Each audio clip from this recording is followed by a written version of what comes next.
Once I went into the hospital, and they did a drug test on me, and they said, "Oh, you're positive for cocaine." I have never done anything like that. Luckily, the psychiatrists that worked with me knew that, so there wasn't a problem. But this is the kind of thing they do to you. They want you back in line. They want you serving your purpose. They don't care if you are beat down, trodden. Maybe they can't use you the same way that they did use you, but they're going to use you to the last. Whether it's trying out some new electronic equipment on you, maybe that's all you're good for. Maybe all you're good for is to see what it takes to break you. Maybe that's what they'll use you for now. They want to break you. See how long it takes. Make a study out of that. My programmer was Joseph Mengele. It was common knowledge in this country, among higher ranks in the military, that Joseph Mengele was going in and out of this country on his own passport.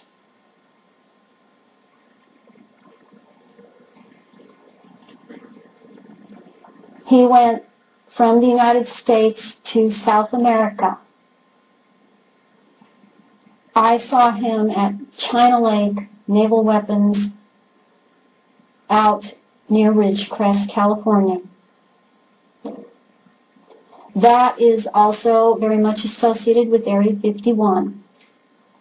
I was utilized at Area 51. What I know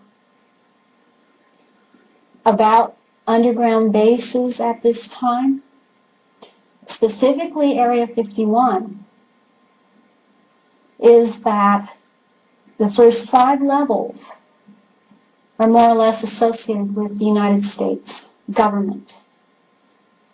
But down to level 14 is not. It is also associated with a base in South America. And that base is on the perimeter of Paraguay. I had the chance to speak with somebody who doesn't know anything about any of this. Oh, I'd say less than a year ago, who had been in the Peruvian army, because it's on the side of Peru also. It's a very large base. And he was in the army, and the governments, all the governments employed their soldiers, their military, to guard the parameters of the base. And what he saw there, what he described to me,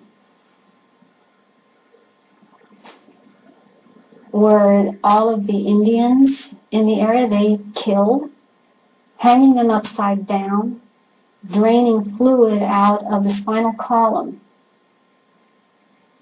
into containers that he was told were this fluid was being used for a creation that was made up of human genetics, but it was also part machine, like a cyborg. This is what it was being used for. Also talked about things like putting the eyes or certain parts of the eyes of dogs into humans, and then the humans that got this were going crazy. In short, it was genetic manipulation and experimentation. It's the same thing that's going on at Area 51. There is lots of strange phenomena going on at Area 51 that I was witness to. They employ psychics at Area 51. I went to speak at another conference a couple years ago, and I was approached by someone who still contracts with the CIA. And he saw the burn marks on my arm and said to me, "Oh, I see you burned off the Area 51 ID on your arm. Oh, well, you know, there's others besides you. Don't worry, you know, I've seen others. You're not the first and you're not the last. So, if you have that on your arm, that means that you had the training in Russia with the ice water immersion." And when he went on to describe the psychic training. I have not heard anyone talk about the mark on the arm from Area 51. It isn't visible to the naked eye. It's visible in a certain spectrum of light. It marks you as someone that's specifically involved in a certain program there. There are others that have it. I am not the only one.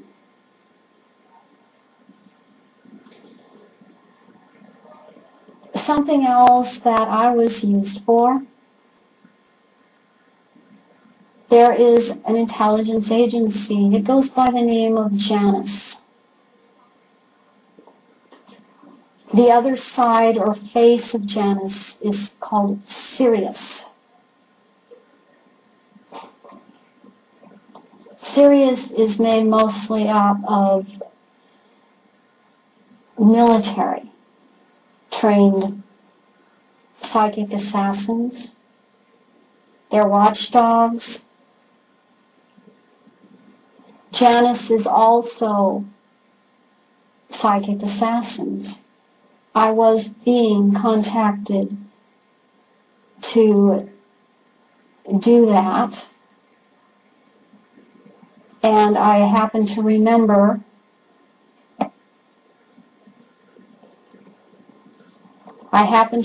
that, and was able to stop being involved with it. But it took me a while.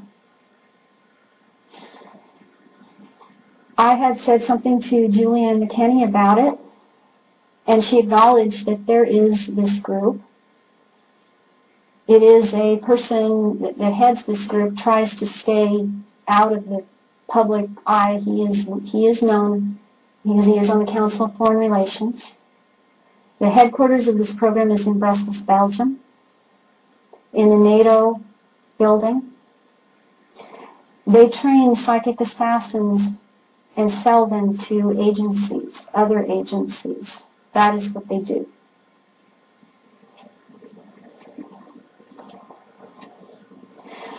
One other thing I want to say, and I will talk about this and write about this another time. I want people to know that it isn't Illuminati that is, well, this group or that group that rules. The Illuminati themselves have a governing body. They are referred to as the Eight, or the Octagon. Those that watch for them are called the Eyes of the Eight. And people generally don't know who they are. But it's a fear-inducing thing again, fear of the unknown. I will be writing about that in detail.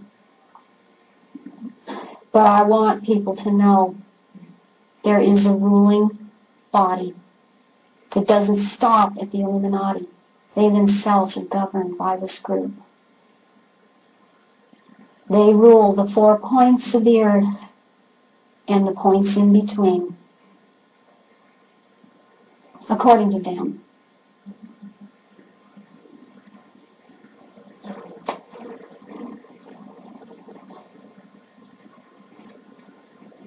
I want people to know